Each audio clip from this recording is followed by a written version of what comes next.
Nicholas Galitzine swaps sexualities in order to become famous. But how does a man having an affinity for wieners make him famous? Nicholas Galitzine has become Hollywood's prince as of late, literally. And the way he got there was interesting, to say the least. He looks fabulous and plays fabulous in the same breath, swooping up queer roles like pieces of candy at a candy store. It all began once upon a time in a far, far land of people who speak English incorrectly called London, when Nicholas Galitzine made his film debut in The Beat Beneath My Feet. He started off extremely strong in his acting career, but was unable to replicate the instant success that he had. In other words, fell flat on his face immediately after, even by his own admission. My first audition was for a tiny little movie called The Beat Beneath My Feet. I ended up getting the lead role in this, and it was the first movie I ever did, which is kind of crazy to think. And you know, there was a period of time where I was like, oh, this acting thing, I mean, it's very easy. You know, you go to your first audition, you get the lead role. I mean, the rest of my career is going to be exactly like this. And then, you know, obviously found out that wasn't the case. He found success in the following couple of years by playing a small gay role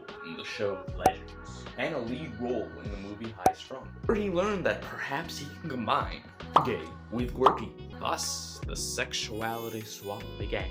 I would not say that it is super abnormal for straight people to play gay characters. Immediately in the same year that he starred in High Strung, he booked a gay lead in Handsome Devil, an Irish coming-of-age drama comedy. And this confirmed the theory that playing gay can pay. Now, before we get into the next part, if you've been enjoying learning about Mr. Galitizine, you should subscribe because there are a boatload of people that I can analyze, and you definitely do not want to miss them.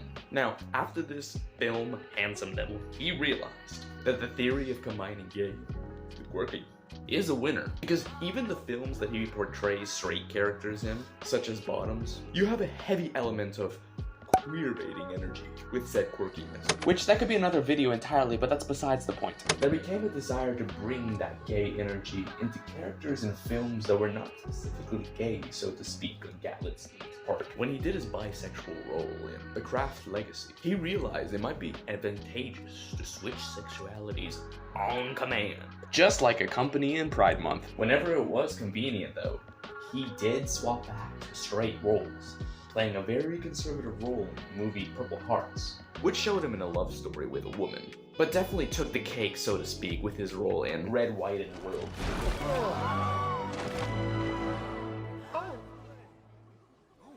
Henry!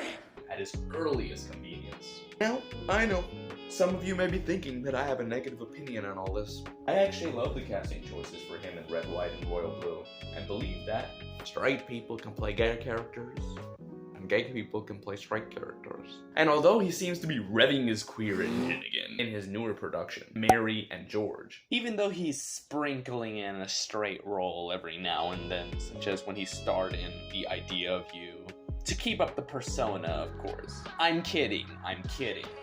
Or am I? The first time I fell in love, let's say my first girlfriend, she was from Spain. There is still a split on whether gay roles should be left to the gays. On one hand, we should be casting the best actors matched for each character. But on the other hand, some people feel non-queer actors cannot connect to the queer story as well, and that those roles belong to them.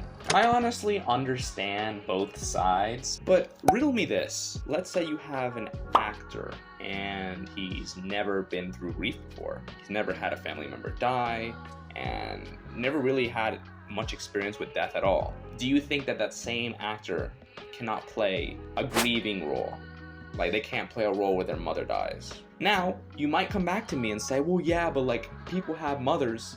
But that's saying, like, okay, then if they didn't have a mother and they were playing a role of a mother, someone whose mother died, are they not allowed to play that role just because they don't have a mother in their life? That's kind of the same thing that people are trying to fight when they say that straight people can play gay roles. Because just because they haven't experienced it, or maybe don't even have the capacity to experience it, doesn't mean that they can't do a good job and take the role. Now, of course, there is a thing where it's like, historically, if you came out as gay in Hollywood, you basically got like excommunicated. So there's this thing of like, kind of like an equitable equality thing where it's like, well, so now that they have gotten their freedom, they feel like, well, now, like, since we have these roles for us, we should be the ones to fill them first. And I get it, because historically in the past, even if they had gay roles, they would put straight people in them by default because you couldn't come out as gay and keep a job in Hollywood. It's very nuanced, of course, and I guess it just depends on how you're looking at it based on the worldview and the time frame that we're doing. But I feel like as we go further in the future, though, it will continue to shift, and perhaps the minds will shift overall. What do you think? Is his path completely fine and justifiable? Or does Nicholas Galitzine's queer-baiting days need to come to an end? Let me know down below, and we need to address another actor who went gay for fame, Timothy Chalamet. Although not as much as Mr. Galitzine. His story of fame is quite the story, since he basically broke the Hollywood system. And you'll find that one right here.